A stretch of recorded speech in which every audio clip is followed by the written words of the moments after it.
21 मई 1951 को शाम के 8 बज गए थे। कांग्रेस के बुजुर्ग नेता मरघातम चंद्रशेखर महाराष्ट्र के क्विंदी हवाई अड्डे पर राजीव गांधी के आने का वेट कर रहे थे। थोड़ी देर पहले जब राजीव गांधी विशाखापट्टनम से मद्रास जाने के लिए तैयार हो रहे थे तो पायलट कैप्टन चंडोक ने पाया कि विमान की संचार व्यवस्था काम नहीं कर रही है। राजीव चेन्नई जाने का विचार त्याग कर गेस्ट हाउस रवाना हो गए।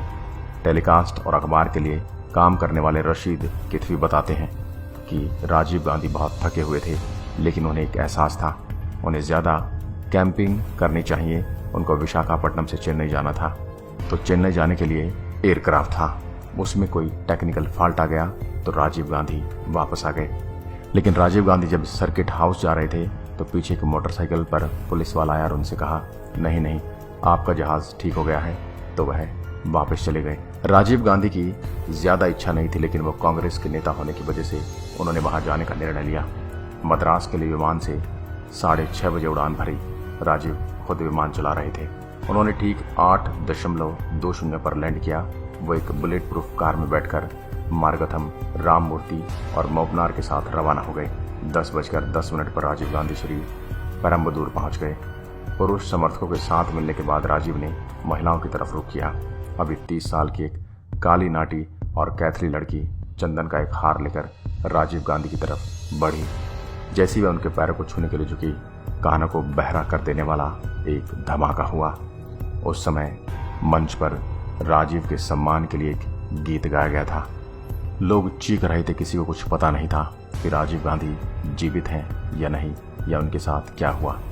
जैसे ही धमाका हुआ, लोग दौड़ने लगे। शत विक्षत शव पड़े थे।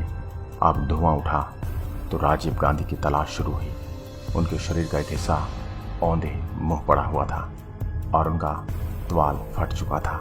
लगभग उसी समय राजीव के निजी सचिव बिमसन जॉर्ज अपने चाणक्यपुर के घर में घुसे ही थे कि उनके टेलीफोन की घंटी बजी। कोई बहुत बड़ी खबर है। उस वक्त पर सोनिया गांधी को भी किसी ने खबर की थी। उसके बाद दूसरा फोन आया जो इंटेलिजेंस ऑफिसर का था, जो चेन्नई से आया था, और उसने जॉर्ज से इस बात को कंफर्म कर दिया कि बम का धमाका हुआ है और राजीव गांधी अब जिंदा नहीं है। इस चीज़ को सुनकर जॉर्ज बहुत ज़्यादा परेशान हो गए। उनको समझ नहीं आया। उसके बाद वो दौड़ते हुए जनपद से घर की तरफ गए, जो 10 मिनट की दूरी पर है। सोनिया ने जॉर्ज को कभी जोर से बात करते हुए नहीं सुना था। इसी बीच उनके पास भी फोन आ चुका था। कुछ खास बात पता नहीं चली थी। उधर से सोनिया गांधी ने बहुत ही सख्त तरीके से जॉर्ज से पूछा, मुझे बताओ क्या बात है, क्या हुआ। जॉर्ज बस नजरें झुकाए रहे। तो उन्होंने उनसे पूछा, क्या वो जिंदा है। जॉर्ज की जो खामोशी थी उसने सोनिया गांधी को बेकरार कर दिया और वह जोर जोर से चीखने लगी, चिल्लाने लगी और वह आपा खो बैठी। वो खुद अस्थमा की मरीज हैं। अस्थमा का भी उस टाइम अटैक हुआ। प्रियंका गांधी उस समय 19 साल की थी। उसे खुद कुछ समझ नहीं आया। वो दवाई ढूंढती रही। दवाई नहीं मिली तो उनको पानी पिलाया गया। तो एक बहुत ही कोहराम मचा हुआ था। राजीव की मौत के बाद मुख्य चुनाव आयुक्त टीएन शेषन ने बाकी चरण के चुनाव को स्थगित कर दिया। 24 मई को उनकी अंत्येष्टि हुई, जिसमें दुनिया के कई चोटी के नेता शामिल हुए। इस केस की जांच के लिए सीआरपीएफ के आईजी डॉक्टर डीआर कार्तिकेयन के नेतृत्व में एक विशेष जांच दल का गठन किया गया। कुछ ही महीनों में इस हत्या के आरोपों में एलटीटीई को 7 सदस्यों को गिरफ्तार कर लिया गया। मुख्य अभियुक्त शिवरासन और उसके साथियों ने गिरफ्तार होने से पहले साइनाइड खा लिया। इंदिरा गांधी की हत्या के कुछ घंटों के भीतर ऑल इंडिया मेडिकल इंस्टीट्यूट के गलियारों में मैंने सोनिया गांधी को राजीव गांधी से लड़ते हुए देखा था। वो सोनिया गांधी को बता रहे थे कि पार्टी चाहती कि मैं प्रधानमंत्री पद की शपथ लूं।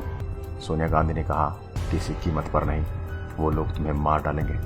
राजीव का जवाब था, मेरे पास कोई विकल्प नहीं है, मैं वैसे ही मारा जाऊंगा। 7 वर्ष बाद राजीव के बोले वो शब्द सही सिद्ध हुए थे।